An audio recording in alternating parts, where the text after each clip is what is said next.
सभी को जय मसीह की। आप सभी मेरे भाई बहनों को मसीह सेवा चैनल में आपका स्वागत है।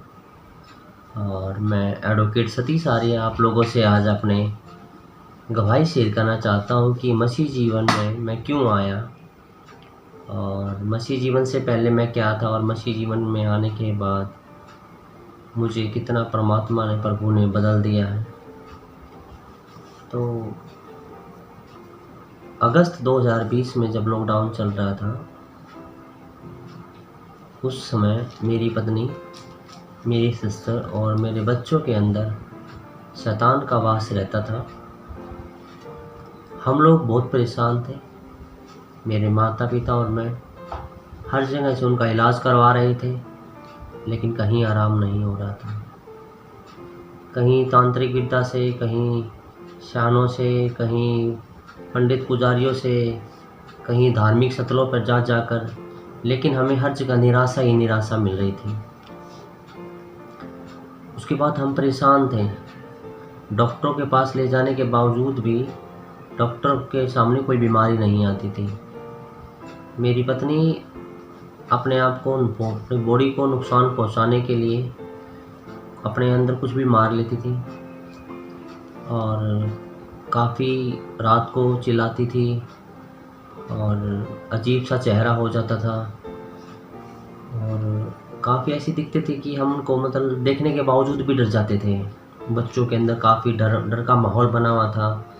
रात को, मेरे 3 बच्चे हैं और रात को भी वो डरते थे और चिल्लाते थे। काफ़ी बार उनको कोई चीज़ दिखती थी शैतान रूप में और हम हर जगह से परेशान हो चुके थे। मेरे पास पैसा होने के बावजूद भी मैं परेशान था कि क्या इस चीज़ का कोई इलाज नहीं है। तो मेरे एक दोस्त है मेरे गांव से ही, उसने कहा एक बार मेरे कहने से आप एक बार चर्च में जाकर प्रार्थना करवा लो। मैंने कहा उससे कि मैं निराश हूँ, परेशान हूँ और जो जहाँ बता रहे हैं हम सब वहाँ जा रहे हैं। उसने बोला भैया एक बार जाके देख लो, कोई पैसा थोड़ी लगता है आपका, जो करना हो तो आप करवा ही रहे हो, आप जाकर एक बार चर्च में प्रार्थना कराओ। उससे पहले कभी मैंने प्रार्थना वर्ड नहीं सुना था, कभी चर्च वर्ड नहीं सुना था और कभी मैं गया भी नहीं था अपनी लाइफ में। उसके बाद मैंने उससे नंबर लिया और मैं रोहतक रहता था, गांव छोड़ के पिछले 12 साल से। मैंने नंबर लिया। नंबर लेने के बाद मैंने पास्टर को फ़ोन किया। पास्टर को मैंने सारी बात बताई। वो पास्टर पानीपत रहता था। वो बोला मैं आ नहीं सकता, आप घवाना वाले पास्टर जी का नंबर ले लीजिए। मैंने उनका नंबर लेके घवाना पास्टर को कॉल किया। कॉल करने के बाद वो बोला मैं भी रोहतक में नहीं आ सकता, मैं आपको एक नंबर देता हूँ। तो घवाना वाले पास्टर ने मुझे यहाँ पे रोहतक वाले पास्टर का नंबर दिया और मैंने उस पास्टर से रिक्वेस्ट करी और पास्टर और उनकी वाइफ मेरे घर पर आए। उस समय जो शैतान और दुष्ट आत्मा मेरी पत्नी में आई भी थी और अकॉर्डिंग टू जैसे लोग बताते हैं कि वैसे वैसे हम लोग कर रहे थे। पतासे वगैरह ये चीज़ें जो देनी होती है उनको, ये पास्टर ने आने के बाद मेरी पत्नी के लिए और मेरे बच्चों के लिए प्रार्थना किया। प्रार्थना करने के बाद मेरी पत्नी और बच्चे बिल्कुल ठीक हो गए। ठीक होने के बावजूद मैंने देखा कि मैं जहाँ जहाँ परेशान हो चुका था कि पास्टर ने सिर्फ प्रार्थना करने से हम लोग ठीक हो गए, ना हमसे किसी चीज़ की बलि मांगी, नहीं ना कोई पैसा और ना किसी प्रकार की कोई भी हमारा संसाधन या किसी तरह का कोई भी पैसा नहीं लगा। उसके बाद मैं मान गया कि सच्चा परमात्मा कौन है। और जब मैंने अपनी पत्नी को और अपने बच्चों को बोला कि हम लोग अब प्रार्थना किया करेंगे, प्रार्थना करवाएंगे, तो वो लोग भी खुश थे क्योंकि हमारा दुख का निवारण हो चुका था। काफ़ी समय से हम लोगों में एक खुशी की लहर थी कि खाली प्रार्थना करवाने से हमारे अंदर, हमारे परिवार के अंदर सुख शांति आ गई। अब मेरे फादर ने मुझे कहा कि तूने देवी देवताओं को या इन चीज़ों को छोड़कर तूने कोई दूसरा धर्म अपना लिया है। तो मैंने अपने फादर साहब को कहा कि पापा मैंने अपना जीवन बदल लिया है, मैंने कोई धर्म नहीं बदला है और मुझे सच में ये पता लग गया है कि सच्चा परमात्मा कौन है, सच्चा परमेश्वर कौन है। तो पापा मेरे गुस्सा हो गए। उधर से सिस्टर में भी 5-6 साल से दुष्ट आत्मा की दिक्कत थी, वो भी थोड़ा सा नर्वस हो गई थी कि हम अपने देवी देवता नहीं छोड़ेंगे। अभी 15 पीढ़ियों से हम लोग जो पूजा करते आ रहे हैं हम लोग वही करेंगे। काफ़ी नाराज़ हुए, लेकिन 1 हफ्ते और परमेश्वर का अनुग्रह हो, 1 हफ्ते 10 दिन के बाद वो लोग मसीह में आ गए। उसके बाद मेरी सिस्टर भी बिल्कुल ठीक हो गई, जो पिछले 5 साल से शैतान के हाथों में थी, परेशान थी और उसने भी बहुत दुख देखे हैं।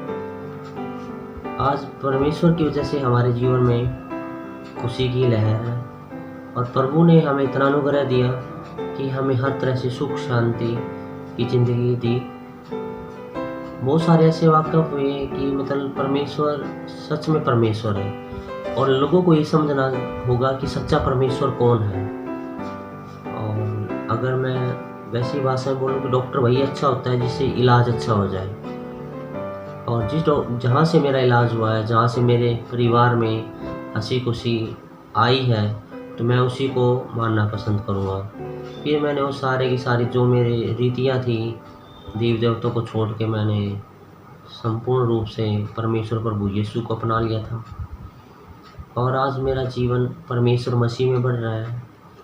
मसीह में आने से पहले भी जैसे मैं दारू ड्रिंक करता था और काफ़ी नशे करता था, तो परमेश्वर में आने के बाद भी वो मेरे सब बंद हो गए हैं। परमेश्वर का अनुग्रह मेरे पर इतना हुआ है कि अब मैं उन चीज़ों की तरफ बिल्कुल देखता भी नहीं हूँ। परमेश्वर का धन्यवाद इसलिए करता हूँ बार बार कि मेरे आंसुओं को परमेश्वर ने पोंछा है, ना कि किसी और ने पोंछा है। और आज मैं परमेश्वर का सुसमाचार आप लोगों तक बढ़ाता रहता हूँ। ये मसीह सेवा चैनल इसलिए है कि मेरे जैसे कितने अंधकार की ज़िंदगी जी रहे हैं, उन लोगों को मैं ये बताना चाहता हूँ कि आपको स्वर्ग और नरक का भागी बनना है नहीं बनना है, आपको देखना होता है। क्योंकि हमारा जो खुदा है, हमारा जो परमेश्वर है, वो हमारे पापों को माफ़ करता है। हमने कितनी कितनी बड़ी गलतियाँ की हों, वो हमारे अपराधों को फिर भी माफ़ करता है, क्योंकि वो हमारा पिता है। तो ये मेरी गवाही थी। उसके बाद ऐसी ऐसी गवाही परमेश्वर ने दी है कि एक लड़का था मेरे पास जो नौकरी करता था, उसके अंदर से मैंने परमेश्वर के नाम लेकर दुष्ट आत्मा को निकाला। आज वो लड़का बिल्कुल ठीक है। एक लड़की कीर्ति नाम की थी, उसको उसमें भी दुष्ट आत्मा की दिक्कत थी और प्रभु यीशु ने उस लड़की को भी शैतान से बचाया। आज वो लड़की भी अपनी अच्छी ज़िंदगी जी रही है। और काफ़ी ऐसी चीज़ें हुई हैं कि परमेश्वर के नाम में सामर्थ्य है, अनुग्रह है। और आप बस जीवन की ये पुस्तक है मेरे पास जिसने मेरी ज़िंदगी बदल दी है। इस पुस्तक का नाम है पवित्र बाइबल। और आज मैं इसी को सबसे ज़्यादा अपनी लाइफ में इसलिए ग्रहण माना हुआ हूँ कि इसने मुझे हंसाया है, मेरी ज़िंदगी को बदल दिया है और टोटली मेरी लाइफ को चेंज कर दिया है। आज हम लोग किसी भी लालच में या भागते हैं और तो हमें शांति नहीं मिलती है। परमेश्वर ने कहा है, संसार तुम्हें जो देता है वह मैं तुम्हें नहीं दे सकता, मैं तुम्हें शांति देता हूँ। और परमेश्वर के वचनों में भी सामर्थ्य है। परमेश्वर के वचन में जो ताकत है, एक पावर है कि आपको हमेशा परमेश्वर के वचनों पे चलना चाहिए। सुबह शाम बाइबल पढ़नी चाहिए और परमेश्वर आपके किसी भी काम को नहीं रोकेगा। आप सच्चे मन से घुटने टेक कर उसके लिए परमेश्वर से जो आप प्रार्थना करके मांगोगे वो आपको मिलेगा। सबको जय मसीह की।